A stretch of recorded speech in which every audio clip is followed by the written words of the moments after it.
प्यारे बच्चों, आज आप सबको करोड़ रस से बनने वाले बहुविकल्पी प्रश्न बताएंगे। जैसा कि पिछले वीडियो में आपने देखा है कि मैंने हास्य रस से बनने वाले बहुविकल्पी प्रश्न बताए थे, वैसे ही आज आप सबको करोड़ रस से बनने वाले बहुविकल्पी प्रश्न बताएंगे। इसको बताने के मेरा उद्देश्य ये है बच्चों कि इस साल 2022-23, जैसा कि मैं आपको एक यहाँ चित्र दिखाता हूँ, क्लास 10th में 2022-23 में पैटर्न चेंज हुआ है। प्रश्न पूछने का तरीका बदला हुआ है। पहले रस से यानी हास्य रस और करोड़ रस से परिभाषा और उदाहरण लिखने के लिए आता था, लेकिन अब इन्हीं रसों से क्या आएगा, बहुविकल्पी प्रश्न आएगा। जैसे कि आप देख रहे होंगे यहाँ पे कक्षा 10 2022, अब इन्हीं से बहुविकल्पी प्रश्न आएगा। पिछले वीडियो में मैंने हास्य रस आपको बता दिया था, देखिए। अब आज हम आपको करोड़ रस बताएंगे। अब इसको दिखाने का मकसद जो है, आप इसको समझिए। पहले इन दो रस, यही दो रस आपके सिलेबस में हैं, सिर्फ यही दो रस पढ़ने हैं, और इनसे जो बहुविकल्पी प्रश्न पूछा जाएगा वो किन तरीके से पूछा जाएगा, उसका आधार क्या है। पहला परिभाषा दिख रहा है आपको, दूसरा उदाहरण, तीसरा स्थायी भाव, चौथा संचारी भाव। लेकिन सबसे इम्पॉर्टेंट पूछने का जो होगा वो होगा परिभाषा, उदाहरण और अस्थायी भाव। इन्हीं तीन से प्रश्न पूछने की 99% उम्मीद है, ठीक है। यही तीन चीज़ आपको ध्यान ज़्यादा देना है, बाकी संचारी भाव भी समझना है। मेरा पिछले वीडियो रस पे ही, हास्य रस पे आधारित है। इसके पहले संचारी भाव भी उसमें बताया गया है, और जस्ट इसके पहले मैंने करोड़ रस की परिभाषा, उदाहरण भी समझाया है। तो अब इतना आपको समझ में आ गया होगा, हमको परिभाषा, उदाहरण, अस्थायी भाव और संचारी भाव को अच्छे से समझना है। ये चार चीज़ें समझ लेंगे तो बहुविकल्पी प्रश्न आपका आराम से सही हो जाएगा। तो हम लोग अब इससे बनने वाले प्रश्न देखते हैं, कैसे प्रश्न बन रहे हैं। और यही प्रश्न, इससे ज़्यादा प्रश्न पूछा भी नहीं जाएगा, मतलब इन्हीं में से ही पूछा जाएगा। ओके, आगे देखते हैं। शोक किस रस का स्थायी भाव है? रौद्र, विभत्स, भयानक, करुण। तो करुण रस का है, ठीक। शोक जो अस्थायी भाव है वो करुण रस का है। हास्य रस का हास्य था और करुण रस का शोक है। तो आगे बढ़ते हैं हम लोग। किसी प्रिय वस्तु अथवा व्यक्ति के विनाश से उत्पन्न दुख की संवेगात्मक स्थिति को कहते हैं।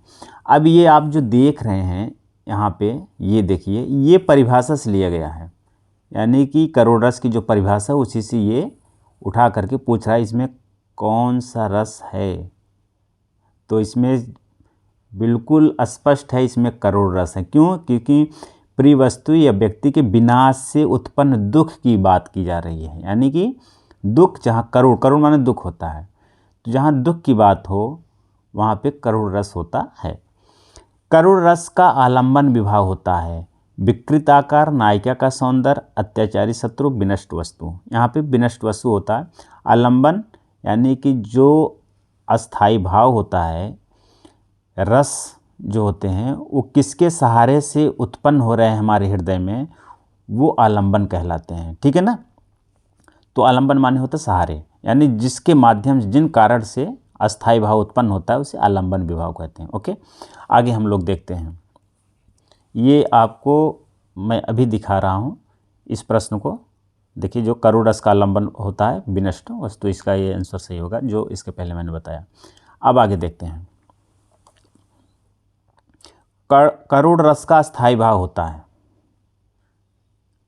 करोड़ रस का स्थायी, ऊपर सबसे पहला वाला प्रश्न क्या था, शोक किस रस का स्थायी भाव है। अब यहाँ पर करोड़ रस का स्थायी भाव होता है। एक ही बात को दो तरीके से पूछा जा रहा है। करोड़ रस का स्थायी भाव पूछा जा सकता है, या शोक किस रस का स्थायी भाव, ऐसे भी पूछा जा सकता है। अब करोड़ रस का स्थायी भाव मैंने बताया आपको शोक, यहाँ पे डी वाला क्वेश्चन सही है। अब आगे देखते हैं हम लोग। तात, हाँ, ये देखिएगा, इसको थोड़ा सा, इसको वीडियो हम आपको ऐसे दिखा दें, देखिए। तात, हाँ, तात पुकारी, परे भूमितल व्याकुल भारी, चलत न देखन पायूँ तो ही, तात न राम सौंपई मोहि। अब उपर्युक्त चौपाई में निहित अस्थायी भाव है, यानी कि इस उदाहरण में, ये चौपाई जो है, चौपाई छंद है, इस उदाहरण में कौन सा अस्थायी भाव है, तो आप इसको कैसे पहचानेंगे? तात तात, हाँ तात, तात माने होता है कि यहाँ पे पिता होता है। भरे भूमितल व्याकुल भारी, व्याकुल भारी, व्याकुल माने होता है दुख, व्याकुलता, परेशानी, जहाँ परेशानी दुख की बात होती है वहाँ करुण रस होता है। ओके, तो इसका मतलब यहाँ पे करुण रस होगा। तो करुण रस का स्थायी भाव क्या होता है? शोक। तो उसका उत्तर क्या हो जाएगा? शोक। यहाँ स्थायी भाव पूछ रहा है। आगे देखिएगा, ये अब देखिए एक उदाहरण और देखते हैं हम लोग। हे खग मृग हे मधुकर श्रेणी, तुम देखी सीता मृगनयनी, में कौन सा रस है? ऊपर वाले उदाहरण में आपने देखा था कि अस्थाई भाव पूछ लिया, नीचे वाले उदाहरण पूछ रहा है कौन सा रस है। माने इतने तरीके से प्रश्न बनेंगे। और एक बात और बता दूं कि यही प्रश्न पूछ ले तो कोई आश्चर्य नहीं है, इससे के अलावा पूछेगा क्या? इतने ही तरीके से प्रश्न बन ही रहे हैं। तो अब इसका देख कौन सा रस है इसमें? हे खग हे मृग, यानी कि इस कविता में, इस लाइन में क्या पूछा? राम जी सीता जी को खोज रहे हैं, जब उनको रावण अपहरण कर ले तो लोगों से पूछते हैं दुखित होकर के कि आपने सीता जी को देखा है? तो यहाँ पे जहाँ दुख की बात होती है तो वहाँ पे क्या होगा? करुण रस होगा। तो यहाँ पे पूछ रहा कौन सा रस है? तो करुण रस। अगर अस्थाई भाव पूछता तो शोक हो जाता। ओके, क्योंकि करुण रस का स्थायी भाव शोक होता है। आगे हम लोग देखते हैं। देखिए, अब देखिए रसों की संख्या है 7, 8, 9, इनमें से कोई नहीं। तो आपसे जब भी रसों की संख्या पूछे तो 9 ही बताएंगे। बाकी तो किताबों में 10 भी दिया जाता है, क्योंकि एक रस वात्सल रस को भी शामिल करते हैं कुछ लोग, तो एक कुछ लोग भक्ति रस को भी शामिल करके 11 भी बता देते हैं, लेकिन आप 9 ही लिखेंगे। ओके, किस रस में प्रिय व्यक्ति अथवा वस्तु के विनष्ट होने का दुख होता है? किस रस में प्रिय व्यक्ति अथवा वस्तु, वही परिभाषा वाली बात थोड़े दूसरे तरीके से पूछ रहा है। किस रस में, यानी कि किस रस में व्यक्ति के नष्ट या विनाश या दुख विनाश होने का दुख होता है? तो करुण रस में होता है। तो इसका आंसर क्या होगा? करुण रस। ऐसे 4 ऑप्शन दिए रहेंगे, जिसमें से एक ऑप्शन सही रहेगा, जो आपका इसमें से करुण रस सही है। जितने प्रश्न हैं करुण रस से ही है, इसलिए सारे क्वेश्चन कितने तरीके से करुण रस बनेंगे वही बता रहे हैं। अब देखिए आगे करुण रस के और अन्य उदाहरण, इसको बहुत ध्यान से देखिएगा। आपको इस बात को बहुत ध्यान देना है।